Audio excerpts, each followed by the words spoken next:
El ser y la nada, por Jean-Paul Sartre. 20. Segunda parte. El ser para sí. Capítulo 1. Las estructuras inmediatas del para sí. 5. El yo y el circuito de la ipseidad. Hemos tratado de mostrar, en un artículo publicado, que el ego no pertenecía al dominio del para sí. No volveremos sobre la cuestión. Señalemos aquí solamente la razón de la tendencia del ego, como polo unificador de las vivencias.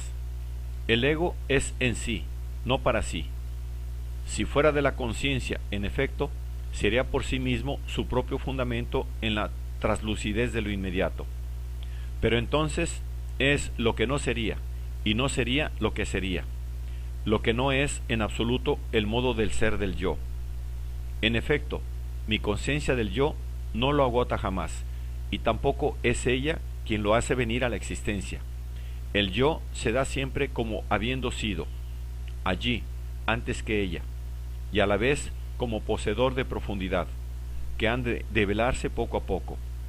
Si el ego aparece a la conciencia como un en sí trascendente, como un existente del mundo humano, no como de la conciencia.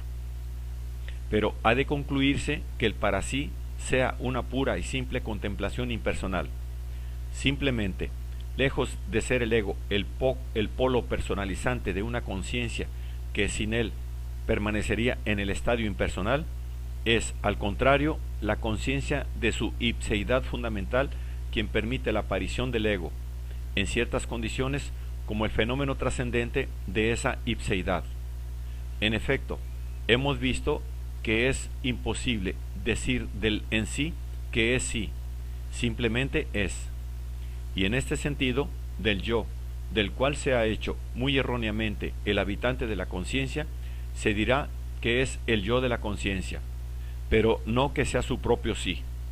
De este modo, por haber hipostasiado el ser reflexivo del para sí en un en sí, se fija y destruye el movimiento de reflexión sobre sí. La conciencia sería pura remisión. La conciencia sería pura remisión al ego como su propio sí, pero el ego no remite ya a nada. Se ha transformado la relación de reflexividad en una simple relación centrípeta, siendo el centro, por otra parte, un nudo de opacidad. Hemos mostrado, al contrario, que el sí, por principio, no podía evitar la conciencia. El sí es, si se quiere, la razón del movimiento infinito por el cual el reflejo remite al reflejante y éste al reflejo. Por definición, es un ideal, un límite, y lo que lo hace surgir como límite es la realidad nihilizadora de la presencia del ser al ser en la unidad del ser como tipo de ser. Así, la conciencia, desde que surge, por el puro movimiento nihilizador de la reflexión, se hace personal, pues lo que confiere a un ser la existencia personal no es la posesión de un ego, que no es sino el signo de la personalidad, sino el hecho de existir para sí como presencia así. Pero además, este primer movimiento reflexivo trae aparejado un segundo movimiento o ipseidad. En la ipseidad, mi posible se refleja sobre mi conciencia y la determina como lo que ella es. La ipseidad representa un grado más avanzado que la pura presencia así del cogito prereflexivo, en el sentido de que el posible que soy no es pura presencia al para sí como el reflejo reflejante, sino que es presencia ausente. Pero, por esto mismo, la existencia de la remisión como estructura del ser del para sí queda más netamente señalada todavía. El para sí es sí mismo allá, fuera de alcance, en las lejanías de sus posibilidades, y esta libre necesidad de ser allá lo que se es, en la forma de carencia, constituye la ipseidad, o segundo aspecto esencial de la persona. ¿Cómo definir en efecto la persona, sino como libre relación consigo?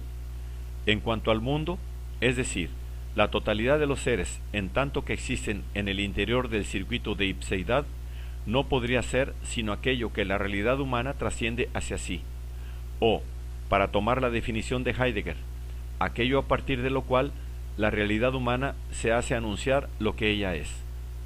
En efecto, el posible, que es mi posible, es para sí posible. En efecto, el posible, que es mi posible, es para sí posible, y como tal, presencia al en sí como conciencia del en sí. Lo que busco frente al mundo es la coincidencia con un para sí que soy y que es conciencia del mundo. Pero este posible que está presente ausente, no téticamente a la conciencia presente, no está presente a título de objeto, de una conciencia posicional, sino sería reflexivo. La sed colmada que infesta mi sed actual no es conciencia de sí como sed colmada, es conciencia tética del vaso que es bebido y conciencia no posicional de sí.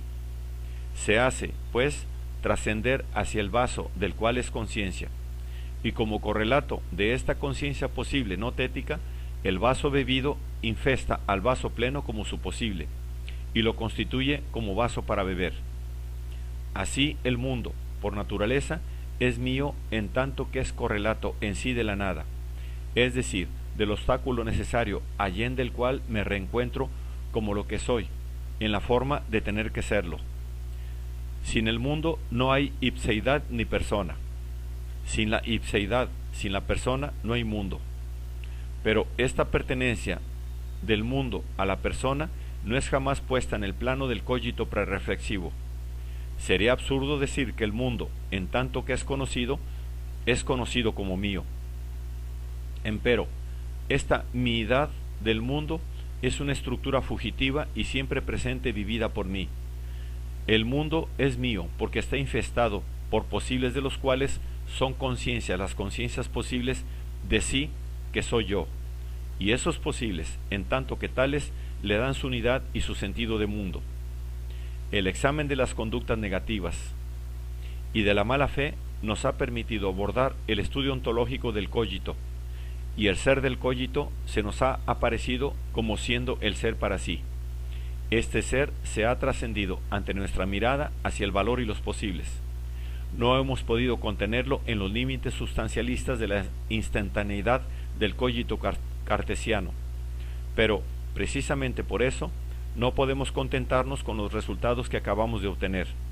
Si el cogito rehúsa la instantaneidad y se trasciende hacia sus posibles, ello no puede ser sino en el trascender temporal. Está en el tiempo, donde el para sí es sus propios posibles en el modo del no ser, y en el tiempo aparecen mis posibles en el horizonte del mundo al que hacen mío. Así pues, si la realidad humana se capta a sí misma como temporal, y si el sentido de su trascendencia es su temporalidad, no podemos esperar que el ser del para sí sea elucidado antes que te hayamos descrito y fijado la significación de lo temporal. Solo entonces podremos abordar el estudio del problema que nos ocupa, el de la relación originaria entre la conciencia y el ser.